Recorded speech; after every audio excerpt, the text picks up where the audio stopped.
Smile. Ni Petro, walang utang si Obiena at bayad na ang lahat ng coaching fees.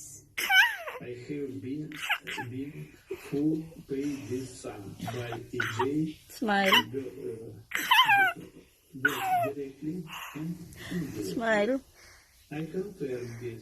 I have Smile. no problem with this TJ Liena. Smile lang yun. Nasa ika-6 na pwesto Smile. na si Obiena sa world rankings ng pole vault. Nakakdasa na siya Smile. kalaban sa SEA Games at malakas ang chance Smile. magkaginto sa Asian Games sa Smile. 2022.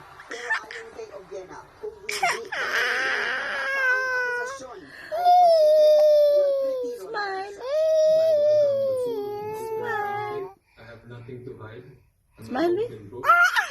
Kahapon Lunes, naglabas Smile. ng payagang pataka at Smile. sinasabing hindi sinisiraan ng pataka si Obiena. Smile. Internal nila ang investigasyon ng board.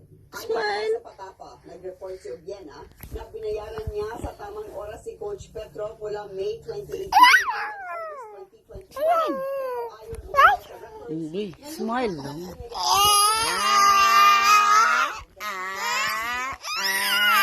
Smile! Smile, Jay! Smile!